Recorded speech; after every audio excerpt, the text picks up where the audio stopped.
Okay, so good afternoon to everyone. So I'm going to present the C3S Training and Knowledge Transfer Program.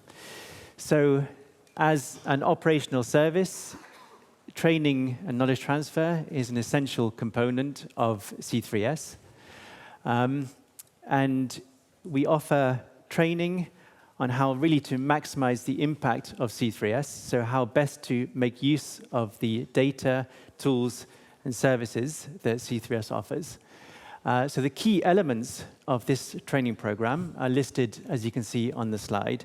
So, by the way, everything should be free in the front as well, so to make that clear that these are free resources.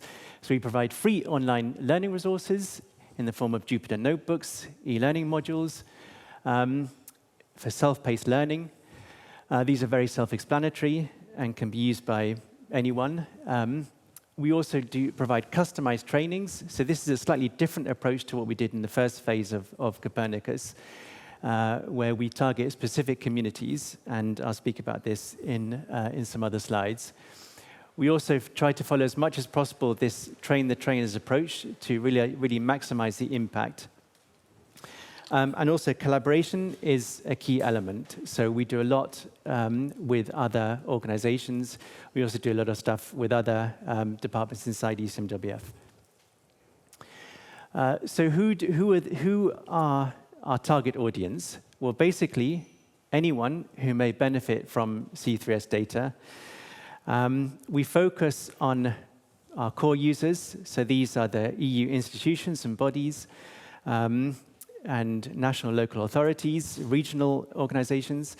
And also we target, in order to achieve as much as possible, the highest possible impact with our available resources, we do target networks, such as UMetNet, regional entities such as the Union for the Mediterranean, sectoral networks such as NSOE, Europarks.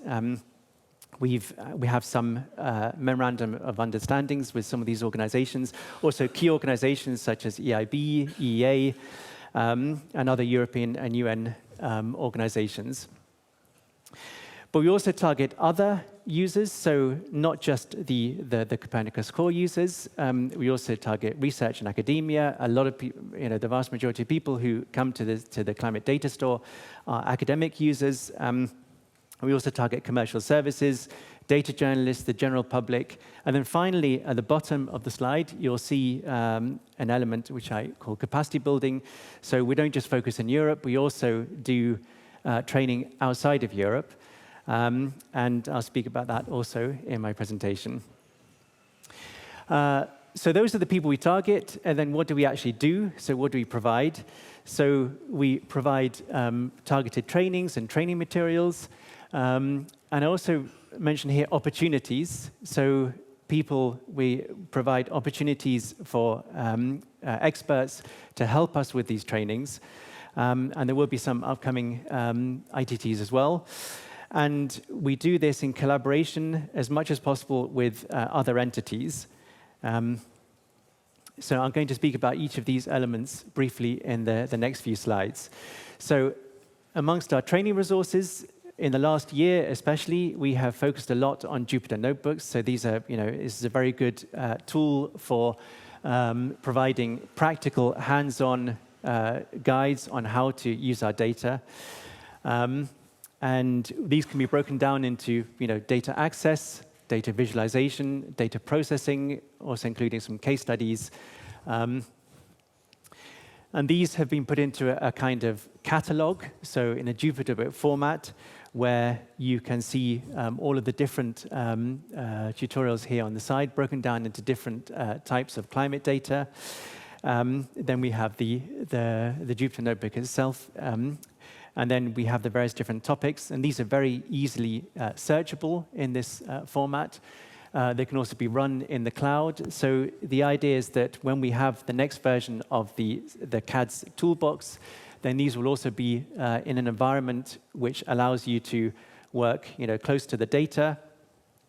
But for the moment, we also provide some free cloud options where you can run the tutorials without having to install anything. And so these are freely available. They're accessible on the training landing page of C3S, but also they will be linked to in the CDS eventually. So those are the notebooks. We also provide e-learning resources.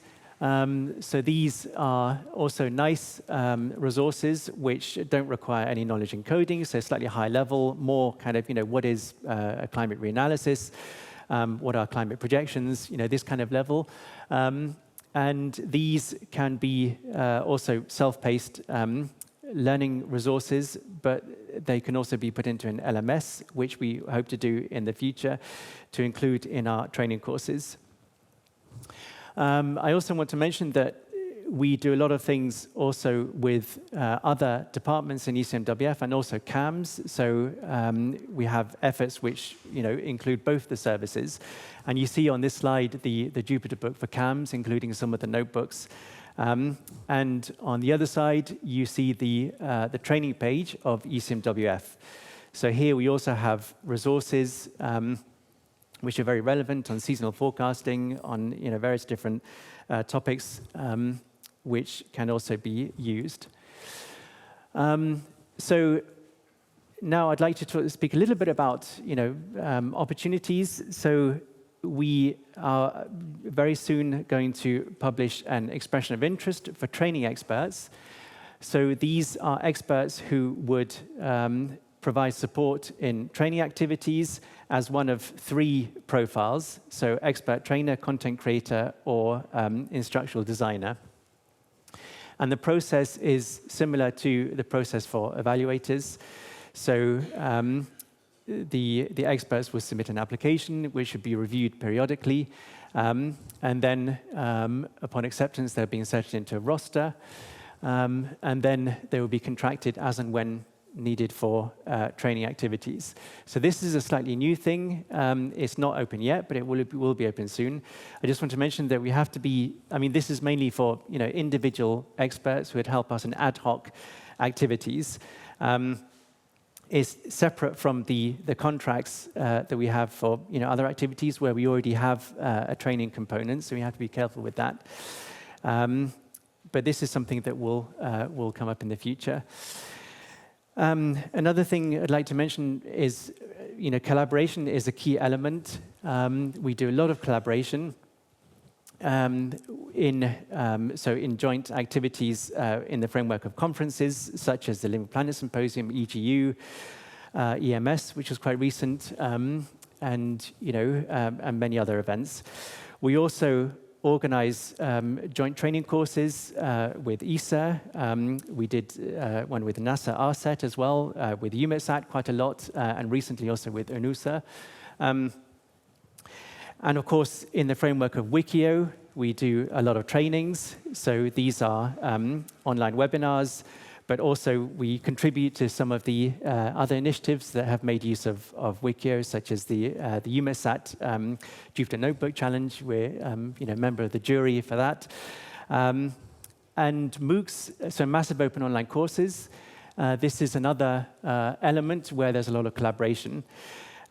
So we contribute to MOOCs, but we also have our own MOOC, which is going to be launched in November, and that'll have elements of C3S in it. This is it'll also be a very nice free resource, which is a massive open online course on machine learning for weather and climate. We also have a little activity with the ESA Climate Office, which is also worth mentioning. And then finally, capacity building. So we have been invited to propose a capacity building strategy for CLIMSA, the Intra-ACP Climate Services and Related Applications Program. We also did a training with ACMAD, and we had some collaboration also with ECPAC.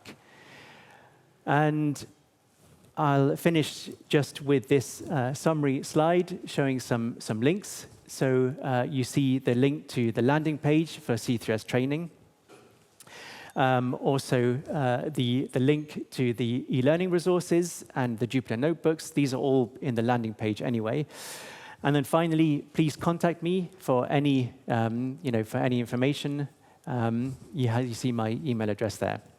Okay, and with that, I finish.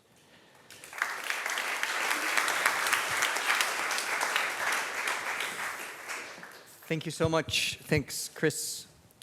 Any quick notes for Chris?